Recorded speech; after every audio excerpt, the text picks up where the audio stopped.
Have you jumped your skateboard over Springfield Gorge yet? Like Tom Cruise? Nor have I fallen out of any helicopters, no. No, you know what? What can't he do? He's a daily inspiration, that Tom Cruise. If that guy dies in bed, he's going to be so mad. Something really mundane, like he trips down the flight of stairs or something. Like he gets chokes on a shredded wheat, you know. A paper cut gets infected. Something stupid is going to happen. Yeah, we'll get to all the Tom Cruise news. But first, have you subscribed to us yet? As the year dwindles, we're getting real close to the end of 2022. We're getting close to our goal of 20,000 subscribers. We would love to have you around. There's so much good stuff coming in the next year. So if you have not joined our happy and loving community of film folks here at Breakfast All Day, we'd love to have you. So please hit that button if you have not already. We appreciate it. Yeah, box office, Avatar underperformed. I mean, compared to the crazy astronomical numbers they were expecting for Avatar: The Way of Water, it only made $134 million domestically and $435 million globally, which is just shy of what they expected. They thought it would be like 150 in the US and $500 million, like $500 million globally. What do you think of this?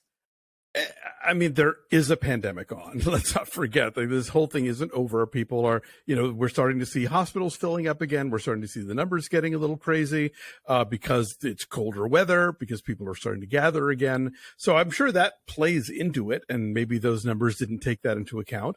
But, no one's running out of the James Cameron business. And it's not like, oh no, will the next 5 sequels get made now? Spoiler, yes, they will. And as many folks have pointed out, like Titanic was in theaters for a very long time.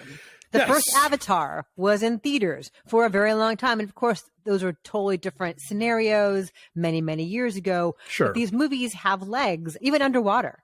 And people will go around, they'll see it again. Like it's 3 hours long, but like people will go back and they'll see it again. I won't see it again. Personally, no, nor I.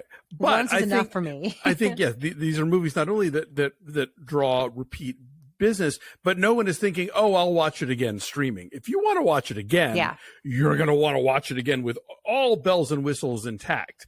And that is a uniquely theatrical experience. And so,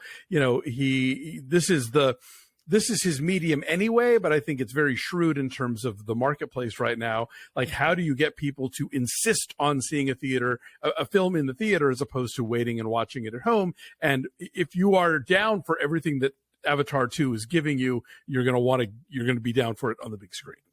Plus, we haven't even hit Christmas weekend yet. Yeah, of course. And there's nothing even remotely like this coming out in the next couple of weeks. Like, there's the Puss in Boots sequel, which is a family-oriented thing, but a very different family-oriented thing from Avatar. Like, nothing huge. It's like Babylon is not going to destroy Avatar's reign here. Like, women talking is not going to. None of these grown-up dramas. I want to dance with somebody, maybe. I don't know. I don't think so. It's good. We'll talk about it. Katie and I have a review of it. We're very mixed on it, she and I. But I have not seen it yet. I enjoyed it. But I think Avatar is going to just dominate for the next several weeks to come. So, into the new year, because it's not like January is going to be flooded with big, exciting new releases either. Right. I think it's going to be okay. So don't you worry about James Cameron. He's going to be okay. He'll be fine. Also fine is Tom Cruise. Like, nothing keeps the man down. Clearly. So in the last couple of days alone, he has released this video where he jumps out of either a plane or a helicopter. It's a plane. Not sure. Who knows? Some sort of flying craft. And he thanks the fans for making Top Gun such a huge hit this past year. Is it the #1 movie of the year? Is that what the time peg was for this? I can't imagine that it wouldn't be. I think it is. Yeah. Yeah. So there's that, and it's like he's jumping out of a plane and talking, and Christopher McQuarrie is there too because it's while they were shooting Mission Impossible or whatever. It's just the usual on brand. It's so on brand for Tom Cruise that it's almost like a parody of itself, right? Like, he seems to mean it. He's so freaking earnest. Like, he's like, I'm just so lucky, and thank you all for coming in. It's all for you, the audience. And like, there's clearly somebody else, jumping out along with him, like in tandem and like, shooting him while he's doing this. And yeah, the Tom Cruise brand of sincerity is like, you can read a little bit of artificiality into it, and yet it still seems absolutely sincere. So, no one else can quite pull off that combo, I think. No, he's looking you in the eye and he knows your name. So there's that came out, but then also there was this 9+ minute featurette where they take you behind the scenes of what they are labeling as the craziest stunt ever in cinema. The craziest stunt in any Mission Impossible movie, which is, part of the next movie that's coming out next summer, where he rides a motorcycle off a cliff.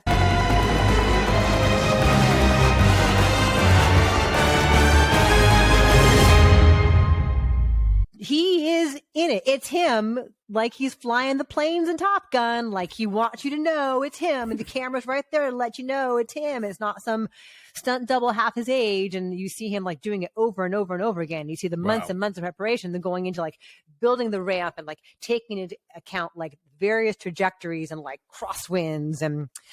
See, I want to see that stunt in the movie, in the theater, when it comes out and not before. So I'm not watching that video. Don't you want to know about all the work that went into building the ramp?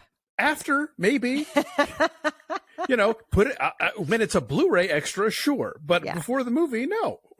It's all part of the hype machine. Of course. And also out there is the Oppenheimer trailer. We imagine a future. And our imaginings horrify us. Christopher Nolan also enjoys being part of the high-tech hype machine, so that is out there, and that looks fantastic, as always. We have a Harvey Weinstein verdict, the Harvey Weinstein rape trial in Los Angeles. The one in New York already happened, and he's already been sentenced to like 23 years. Here, he was found guilty of 3 of the 8 counts against him of rape and sexual assault, not the counts that involved Gavin Newsom's wife, Jennifer Siebel Newsom, but 3 of the 8 counts he was found guilty, and he faces up to 23 years. So he's going to die in prison. Yeah. And I'm okay with that. Yeah, that seems like a suitable fate for him. And they're going to appeal, but good luck with that. Cecily Strong is leaving Saturday Night Live. Yes. And she's, I think one of the strongest players of recent years. And so like, the end of last season, they were already losing like Kate McKinnon and Adie Bryant and Pete Davidson. So now this is like something of another blow dealt. But I mean, obviously I think we're seeing a lot more of Chloe Fineman and Sarah Sherman. They seem to be kind of stepping up a bit. So, we'll see how it goes. And she's a really versatile performer. I didn't get to see it, but she did a revival of Jane Wagner's The Search for Signs of Intelligent Life in the Universe. Oh, which has always been associated with Lily Tomlin. She, I think, won a Tony for that. It was like this one woman show, but it was, she didn't write it. Jane Wagner, her longtime partner, did. And now Cecily Strong did a revival of it out here in Los Angeles. I don't know if it's gone to Broadway yet or not, but you could tell that she and Bowen Yang like really love musicals. And so like any kind of weird sketches about musical stuff, often came from them, often included them. So yeah, I'm real curious to see what she does next. I just kind of felt like, did you watch her last episode? I just saw the clip with Austin Butler coming out and singing Blue Christmas to her as Elvis. Right. And I just kept thinking, was it running through her head? Kristen Wiig got Mick Jagger and I get fake Elvis. He's going to maybe win an Oscar for playing fake Elvis, though. He might. This is true. He was okay on SNL. Like, you can tell. I think as a general rule of thumb, the best hosts have theatrical experience. Like they're better able to sort of like be in the moment in improv and less likely to be caught reading cue cards. But he was fine. There you go. So her Judge Janine is impeccable. She has a really great ear. As you say, that musical element of her is very strong. And then Terry Hall, the lead singer of the Specials and Funboy 3, died at 63. If you are a fan of that era of ska Two-tone. and just British music in general, I love all that stuff. And so I think about so many songs that were important to me during my formative years of figuring out what kind of music I loved. Yeah. And his voice is just so synonymous with all of that. And I don't know if you read the obituary for him, but he lived this really horrific, sad life as a child. He was abducted at age 12 by one of his teachers, and he was sexually abused, and he was very depressed for many years, and sort of like brought that kind of sadness into his music. And then that became sort of, I guess, the inspiration behind a lot of the activism of his music and of the bands that he worked with. And then he talked about this, and this was a story that he told and was very upfront about. So as an abuse survivor and just as an extraordinary musician, he was an incredible figure. R.I.P. And he's the reason that Our Lips Are Sealed exists. Jane Whelan wrote that for him. Funboy 3 song first. Indeed.